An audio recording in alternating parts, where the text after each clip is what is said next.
వల్లి భద్రావతి మాటలు విని రికార్డ్ చేసి రామరాజుకు చూపించిన నర్మద, వల్లి చెంప పగలగొట్టిన వేదవతి. ఇదంతా ఎలా జరిగిందో వీడియో ద్వారా చూసేద్దాం. ఎక్కడ వీడియో స్కిప్ చేయకుండా చివరి వరకు చూస్తే పూర్తిగా మీకు అర్థమవుతుంది. వీడియోని లైక్ చేయడం, షేర్ చేయడం మర్చిపోకండి. మీ లైక్, షేర్ మాకు మంచి సపోర్ట్ మరియు ఎంకరేజింగ్గా ఉంటుంది.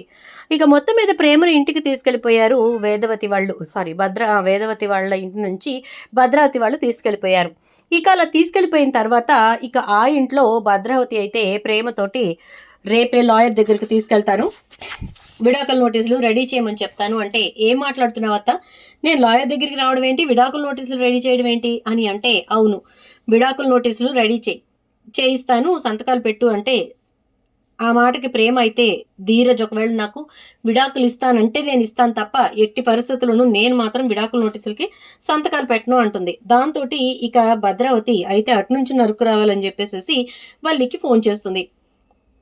ఫోన్ చేసి, ఇక నువ్వు ఎలా అయినా సరే ఆ ఇంట్లో ధీరజ్ గాడు తనంతట తానే ప్రేమకి విడాకులు ఇస్తాను అని చెప్పని అనేలాగా చెయ్యాలి అని చెప్పనంటే, ఇదేంటి కొత్తగా ఈ ఫిట్టింగ్లు ఎడుతున్నారు, నాకు అయిపోయింది, నేను ప్రేమను అక్కడికి పంపించేశాను, అక్కడితో అయిపోయింది రప్పనంటే, నువ్వే ఇదంతా చేసావని, నువ్వే మాకు వీడియో తీసుకొచ్చి చూపించావని మేం గనక చెప్పామనుకో, అప్పుడు నీ కాపురం పోతుంది.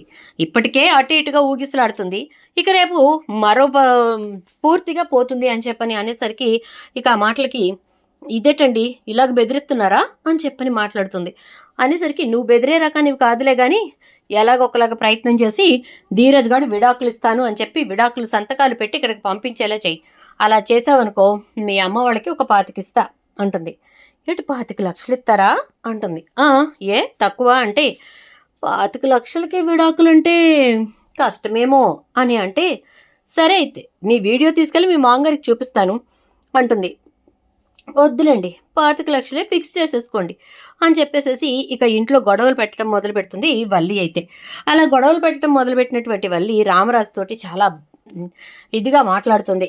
ఎలా అంటే, అసలు వేదవతి వల్లే ఈ కుటుంబం పరువు అంతా ఇప్పుడు పోయిందని, వేదవతి కన్నబిడ్డల జీవితాన్ని నాశనం చేయడానికి కూడా వెనకాడలేదని, ఇలా చాలా మాటలు మాట్లాడేసరికి ఇక ఆ మాటలతోటి ఒక్కసారిగా రామరాజు అయితే, అవును ధీరజ్ గడి కాపురం ఇప్పుడు పూర్తిగా చెడిపోయింది, ధీరజ్ గడి జీవితమే పూర్తిగా చెడిపోయింది, దీని అంతటికీ కారణం ఎవరు, వేదవతి కాదా అని చెప్పేసి అంటూ ఉంటాడు. అయినా మావయ్య గారు నేను ఒక్క మాట చెప్తాను ఇనుండి, అదేంటంటే మీరు ఎట్టి పరిస్థితుల్లోనూ ఒక విషయానికి అసలు ఒప్పుకోకూడదు.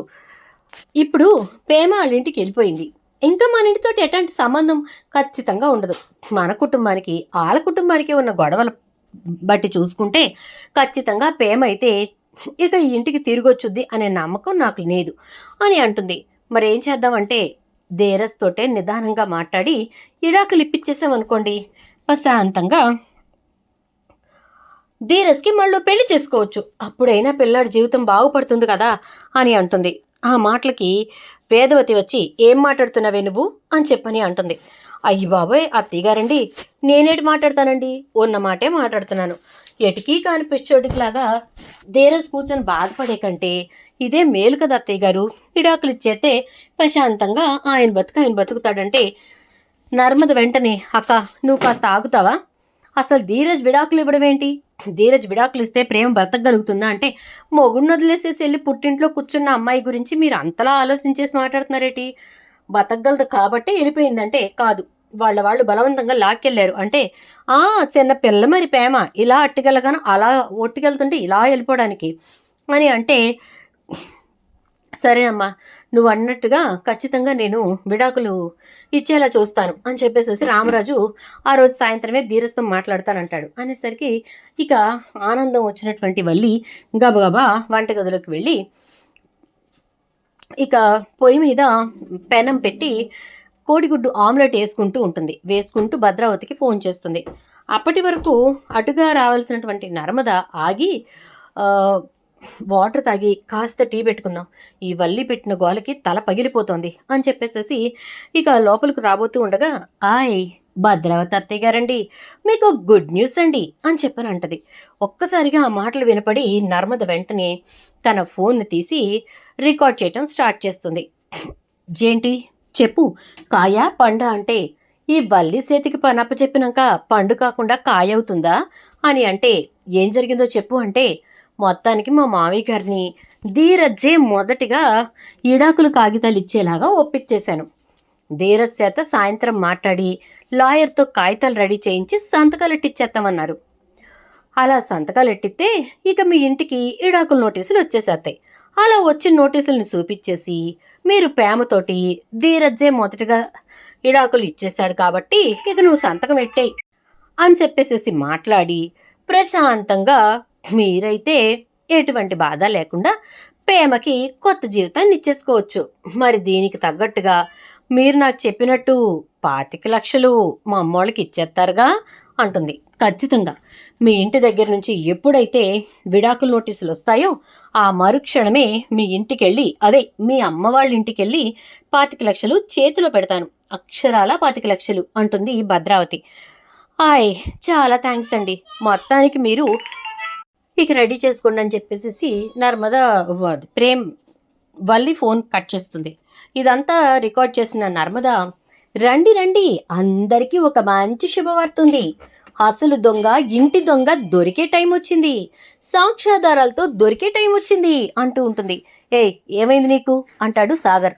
నువ్వు తప్పుకో, నీకు సంబంధం లేని విషయం. మావయ్య గారండి, మన ఇంట్లోనే మనం దొంగను పెట్టుకుని ఊరంతా వెతికినట్టుగా అయిపోయింది మన పరిస్థితి అంటుంది.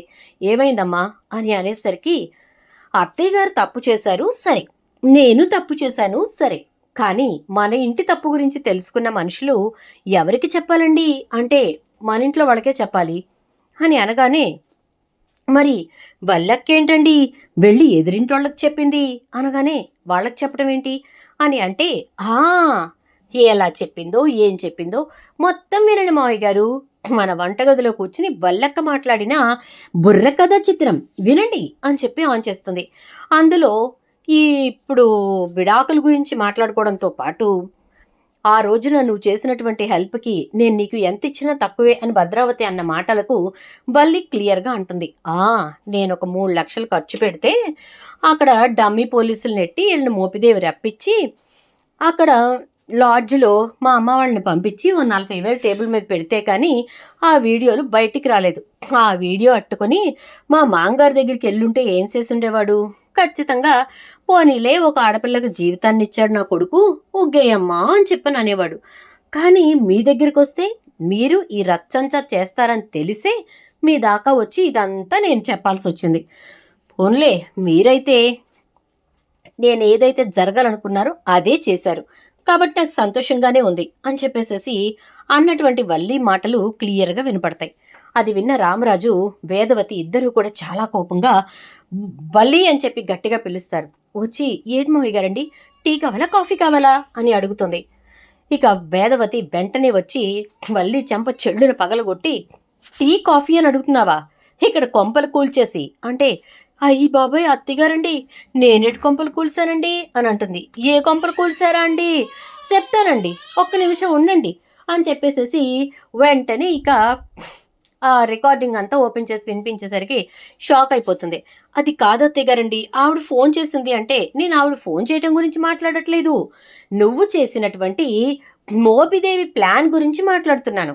అదంతా తెలుసుకున్న తర్వాత వచ్చి నువ్వు మీ మామయ్య గారికి చెప్పకుండా మా భద్రావతక్కకి చెప్పి ఇక్కడికి పిలిపించి ఇంత గొడవ చేసావు కదా, దాని గురించి చెప్తున్నాను అని అనేసరికి ఒక్కసారిగా షాక్ అయిపోతుంది ఇక వల్లి. అయితే వేదవతి దాన్ని చంపలు పగలగొట్టి, నీ మూలాన నా భర్త నన్ననే పరిస్థితి వచ్చింది కదే, నువ్వు ఇంతటి రాక్షసివేంటే, నా భర్తని పూర్తిగా మార్చేసావు కదే, వాళ్ళందరినీ రప్పించి నా కుటుంబస్తులతోనే నన్ను మాటలనిపించావు కదే, ఇలాంటి దాన్ని ఇంట్లో ఉండనివ్వాలా చెప్పండి, వల్లి ఉండాలా నేనుండాలా అంటుంది వేదవతి. దాంతో రామరాజు, అమ్మ వల్లి, నువ్వు మీ ఇంటికి వెళ్ళు, నేను చెప్పినప్పుడు వద్దు గాని, నువ్వు చేసింది తప్పు కాబట్టి ఈ తప్పుకి నేను ఎలాంటి శిక్ష వేయాలో తర్వాత ఆలోచిస్తాను, ముందైతే నువ్వు మీ ఇంటికి వెళ్ళు, నా బుజ్జమ్మని నేను ఇంట్లోంచి పంపించలేను, బుజ్జమ్మ లేని ఇల్లు నేను ఊహించుకోలేను అని చెప్పని అనేసరికి ఇక ఒక్కసారిగా షాక్ అయిపోతుంది వల్లి. నర్మద వల్లి వంక చూస్తూ, ఇప్పుడే వదలను, ఇంకా ఉంది నీ కథ, బయటకు తీస్తానాగు అని అంటుంది. చూద్దాం ఏం జరుగుతుందో. వీడియో నచ్చితే లైక్ చేసి షేర్ చేయండి, ఛానల్ సబ్స్క్రైబ్ చేసి పక్కన బెల్ ఐకాన్లో ఆల్ ట్యాప్ చేయండి.